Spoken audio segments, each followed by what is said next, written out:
Hey everyone, it's Madison from PH Doodling.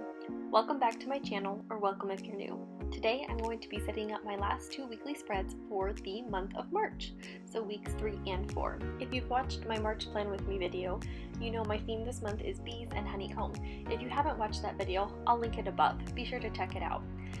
So you'll see that I chose a mix of yellows and golds and a few pinks and reds for my color palette this month. I really enjoyed these bright, fun colors. It's starting to be warmer here where I live, and so it's a really great way to welcome in spring and the warmer weather. You can see I'm getting my journal set up here.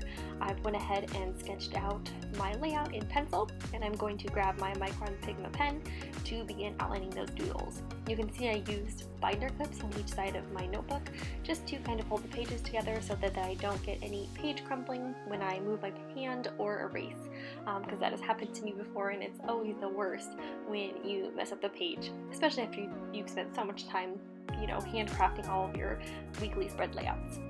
For this layout, I decided to do more of a horizontal layout.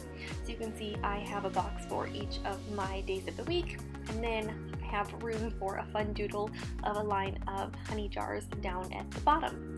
In addition to that, I also have room for my events and my note sections that I like to include. This is something that I really usually incorporate in all my weekly spreads. I just find it is what works best for me. You can see I outlined all my boxes with my brown Tombow marker instead of with my black Pigma pen. This just kind of helps break up some of the lines, and it also can add more of a softer look to the overall finished weekly spread. And I really like kind of doing this to mix it up every once in a while. Now I'm going in and adding in the color. I chose 3 different yellowy golds to use and alternate. I didn't want to have too many, but I felt this was kind of enough to have enough color throughout this spread. I just used my typical handwriting to write the days and the dates of the week on each of my boxes. And then you can see I'm finishing up the spread by adding in my mini calendar up at the top, just so I have kind of an overview of where we are within the month.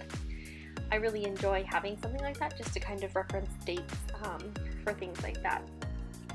This honeycomb structure was really fun to draw, and it was a great way to kind of fill in empty space throughout the page because I really like to incorporate all of these fun doodles in my spreads. So you can see there's the finished look. I love those cute little jars of honey all lined up at the bottom.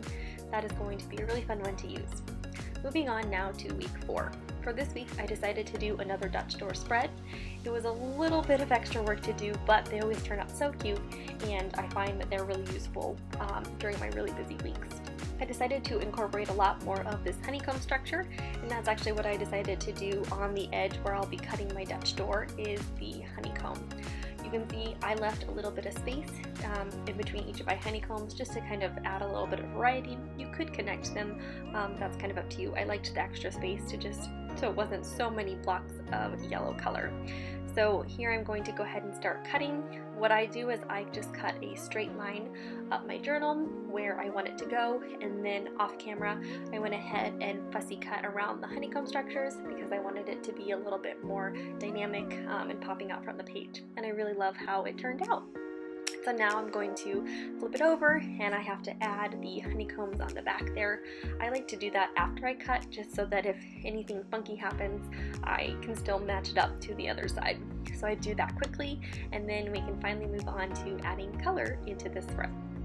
Like I mentioned previously, I chose 3 different yellowy golds to use for my color palette this month, and so in order to fill in the honeycomb, I just kind of mixed it up so that they were all different, and it just kind of adds a little bit more dynamic texture to the overall finished look. I also decided to do this very thick gold banner for where I would write my day of the week and my date within that little honeycomb, and I really like how it really separates the page and adds just a little bit more color. Because, like you know, I am all about the color and all of the fun doodles.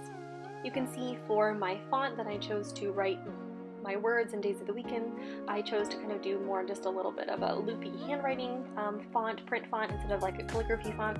I felt like there was already just a lot going on in this spread, and so I didn't want to do calligraphy because I felt like it would just be too much. Sometimes I like to mix it up, so that it's a little bit of variety. But I'm thinking next month we might get back to some calligraphy. You can see I'm filling in the rest of the doodles on the far right hand side page, which has my little notes tab. And I also decided to include this fun little quote down at the bottom because I had an extra block, and it reads, "Even busy bees stop and smell the roses." so I thought that was a really fun, cute quote that I wanted to include. The last finishing touch is just my mini calendar above my event section, which is on the far left-hand side page. This is really helpful for me because then I know when I'm supposed to be where, and so that I'm not late. And there you have my finished weekly spread. I really love how this turned out. I think it all came together wonderfully, and I love that little quote down in the right-hand corner. I hope you enjoyed this video and setting up these 2 weekly spreads with me. I always love sharing all of my creativity and my bujo with you. If you liked this video, please be sure to give it a thumbs up and don't forget to hit subscribe.